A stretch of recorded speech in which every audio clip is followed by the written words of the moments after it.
What's going on, people? Welcome back to Curtis Shaw TV, back with another transfer update video. It is the morning after the night before over here in New York.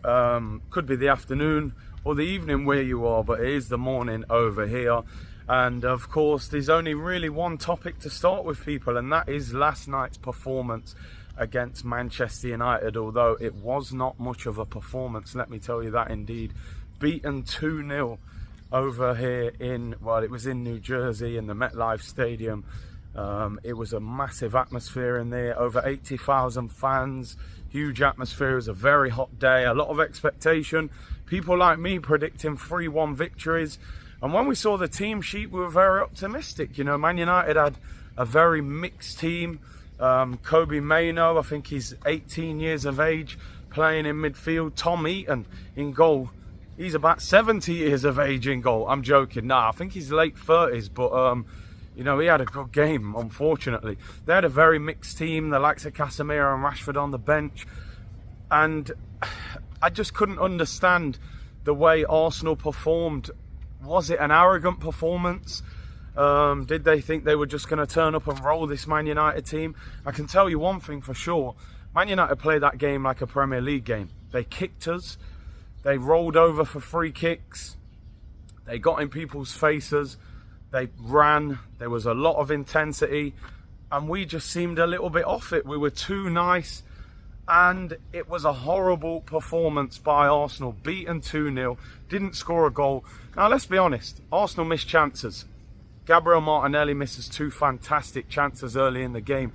Could go 1-0 up, and you're talking about a different game. Hits it with his right foot from around the penalty spot. Keeper saves it. He then gets another chance on his left foot, and the keeper saves that one. Eddie Nketiah, who pretty much had a one-on-one almost, tight angle, could have rolled it across. Or if you go for the shot, it's one of them where you have to score. He misses that. Havertz missed a header that went over the bar. And it just wasn't our day. We just weren't good enough and weren't clinical enough in front of goal. Gabriel Jesus came on towards the end. He was limping after the game. So it was a lacklustre performance. You then look at the goals we conceded. Bruno Fernandes with a long pop shot. And Ramsdale palms it into the corner. He should save it. Listen, people can say it bounced in front of him. I understand that, but, you know, he's got to palm that wide. He will know that. And then the second one, a long ball. And Gabriel just misses the ball completely. It's terrible defending. I'm sorry. I like Gabriel. I rate him highly. But you have to get things like that out of your game. If that happened on a Sunday morning, at amateur football level, your manager would go crazy. A long ball up in the air and you miss it under no pressure. It is terrible. And even then, Sancho beats Ramsdale at his near post. I mean, we just gave them 2 early Christmas presents. And listen, the one thing I will say, it's a good job that performance was in a friendly and not in the Premier League, because if 3 points were on the line, I'd be having a very different conversation today. Lacklustre up front, poor in defence. Created very little, apart from maybe Odegaard. Thought Saka had Luke Shaw on toast the first 20 minutes, and then we stopped getting the ball to him. It just wasn't a good performance. We even then go and lose the penalty shootout after the game. They said it was penalty shootout no matter what the result was. And even that we went and lost. Fabio Vieira skying a penalty. I think it's somewhere in the Hudson River in New York, that one, he put it so high. And I'm not even being horrible. When Fabio Vieira was walking up, there was a lot of people saying, if anyone's going to miss, it might be him. His confidence is so low at the moment.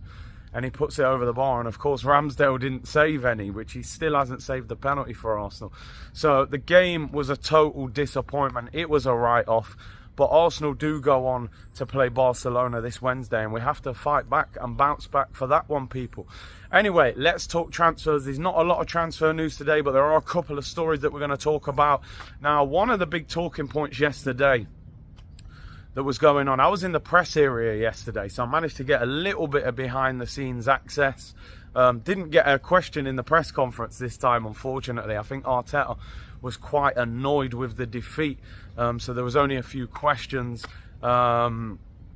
in that press conference. Maybe the Mbappe question was too much, but hopefully we'll get another one in LA. And I did get a little quick interview with Emile Smith-Rowe. That'll be out in the next few hours. It's only about a minute long, so look out for that.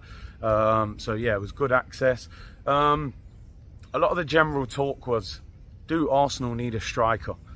Gabriel Jesus, quality player, but you need a plan B. You need a different option. Eddie Nketiah, some people say I'm too harsh on Eddie. I have no personal issue against any player at Arsenal Football Club. I just want us to have the best team possible. And strikers are so important. They win you games a lot of the time. For me, I've said it time and time again, respectfully, I don't think Eddie Nketiah is at the level that's required. Yesterday, his hold-up play was poor. His first touch wasn't there.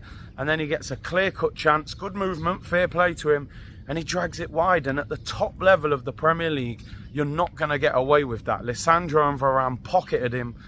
And then he misses the one good chance he gets in the second half when he's playing against Maguire. I just don't think he's up to the level. Now, I'm not singling him out. There were so many bad performances yesterday. Ramsdale, Gabriel, you know, our midfield was totally disjointed yesterday. This whole Rice with two number 8s in front of him of Havertz and Odegaard, it doesn't work. Well, it hasn't worked up to this point. Surely now Arsenal need to go back to the same system that worked for them last year and instead just play Declan Rice next to Thomas Partey with Odegaard a little bit more advanced. I don't know. Let me know in the comments what you think. But that midfield yesterday with Rice and Havertz and Odegaard was all over the place. We got ram-ragged and every time they attacked, they looked like scoring. So let me know in the comments what you think, people. Is Nketiah good enough? I don't think he is. And what do you think about that midfield? Let me quickly talk about the big transfer story of the day, and it's now linked to a striker. Arsenal being linked with a channel favourite, Daily Dusan. Yeah, that's right, Dusan Vlahovic being linked with a move to Arsenal today. 70 million euros apparently is the asking price. Juventus are trying to recoup some money. I think they only qualified for the Conference League, obviously due to the 10-point deduction that they got last season. Financial issues. Vlahovic and Allegri apparently not seeing eye to eye. Now, we know that Arsenal chased Vlahovic last January. They made a couple of offers, apparently. And at the time, he was ignoring our phone calls. Well, according to reports. But now, it looks like he's answering the phone. Would you take Dusan Vlahovic? 70 million euros, only scored 10 goals last season. I've got to be honest, I've watched Vlahovic a few times. I'm never going to say I'm an expert on him. He struggled at Juventus, right? He hasn't been clinical at Juventus. But Allegri's style of play hasn't seemed to have suited him. He was a far better player in that Fiorentina side. So I'm not totally sure of Vlahovic's level, how good he actually is.